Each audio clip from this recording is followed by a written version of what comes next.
खून चूसा, रिश्वतें खाई। तुम समाजवाद और देश के नाम पर एक करोड़ को। समाजवाद? हमारे देश में समाजवाद कहाँ है? हमारे देश में तो अवसरवाद है, जात पातवाद है, कुर्सीवाद है।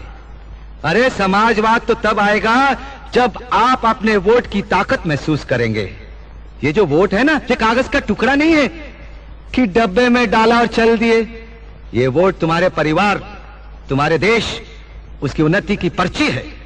ये तो दो धारी तलवार है जो दोनों तरफ से काटती है। ठीक जगह पड़े तो देश खुशहाल, और गलत जगह पड़े तो देश का सत्यानाश।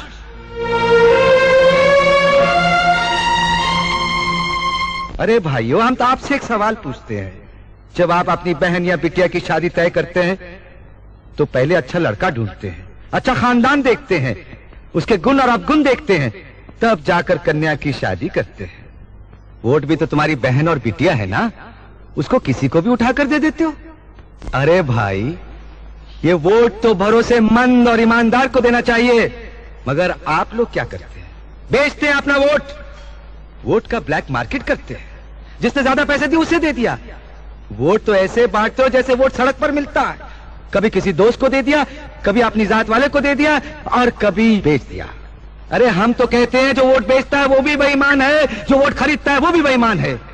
तो फिर किस मुंह से हमें बेईमान कहते हो? हाँ, अरे अगर बेईमान लोग सरकार बनाएंगे तो सरकार तो बेईमान बनेगी ही। तो फिर चिल्लाते काहे को कि डाउन डाउन मुर्दाबाद? जिस दिन तुम वोट खरीदने वालों को अपनी चौखट से धक्का मारकर बाहर निकाल दोगे, उस दिन ये सब कुछ ठीक हो जाएगा।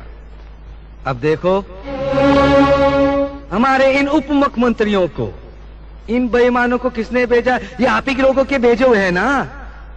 अब ये बेईमानी नहीं करेंगे तो क्या करेंगे? आज से 5 साल बाद जब इनको इलेक्शन लड़ना पड़ेगा तो ये पैसा कहां से लाएंगे? अरे यहीं से तो लाएंगे ना। अरे बोलिए बोलिए। आप कहते हैं कि हमने रिश्वत ली है, बेईमानी की है। अरे हम कहते हैं हाँ, हमने रिश्वत खाई है। कोई कहता है 12 करोड़, कोई कहता है 15 करोड़, कोई 16। आप जानते हैं हमने कितना कमाया है? हाँ, 62 करोड़। 62 करोड़, 60 और 2। हाँ, अरे जरा सोचिए तो सही, अगर 6 महीने में हमने 62 करोड़ रुपया कमाया है तो हमसे पहले इतने लोगों ने इतने सालों में कितने करोड़ कमाए होंगे? हाँ? हिसाब लगा सकते हैं आप? अरे जब आप हमारा हिसाब नहीं लगा सके तो उन लोगों का हिसाब कैसे लगा सकते हैं? अरे हम तो कहते हैं उन लोगों से हिसाब मांगो, हम तुम्हारे साथ हैं, हम भी मिलकर हिसाब मांगेंगे। क्यों?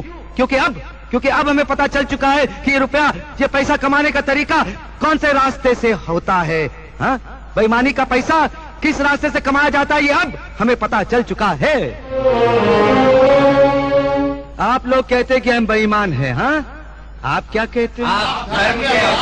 आप क्या कहते हैं? आप क्या कहते हैं? कोई कहता है ईमानदारी के पैगंबर हैं, मगर हम क्या हैं? हम बेईमान हैं। हम भी जानते हैं, आप भी जानते हैं, लेकिन ये नहीं बोलेंगे। सुन लिया आप लोगों ने?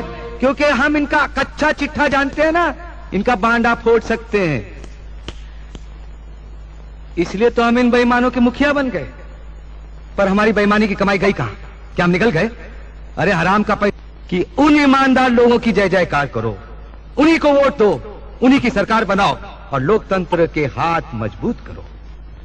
पर वो ईमानदार लोग भीख का प्याला लेकर वोट मांगने के लिए तुम्हारे दरवाजे पर नहीं आएंगे। अरे तुम्हें जाना पड़ेगा उनके दरवाजे पर अपना वोट लेकर और उनसे विनती करनी पड़ेगी कि हमारा वोट स्वीकार करो। वो देखिए, आपके सामने बाल मुकुंद त्रिपाठी खड़े हैं। आदि जवानी कल्याण है। आप लोगों में यही तो खराबी है। कोई बड़ी बड़ी बातें करे, मीठी मीठी अच्छी अच्छी बातें करे, आप धनाधन तालियां बजाना शुरू कर देते हैं, सुनकर खुश हो जाते हैं। ये ताली बजाना बंद करो, ये ताली बजाने का वक्त नहीं है। अरे आपके इस सीधेपन का तो लोग फायदा उठाते हैं। पहले हमसे पूछो, ए राम अवतार, वो 62 करोड़ रुपया कहां है? वो 62 करोड़ हम बैंक में रखा है और ये रही उस बैंक के लॉकरों की चाबियां। 62 करोड़ बैंक में है। अब कहो कि हम बेईमान हैं, रिश्वतखोर हैं, धोखेबाज हैं, बोलो। अगर लोगों को कुर्सी पर बिठाने का हक आप लोगों के पास है तो उनको कुर्सी से घसीट कर नीचे फेंकने का हक भी, ताकत भी आप लोगों के पास होनी चाहिए।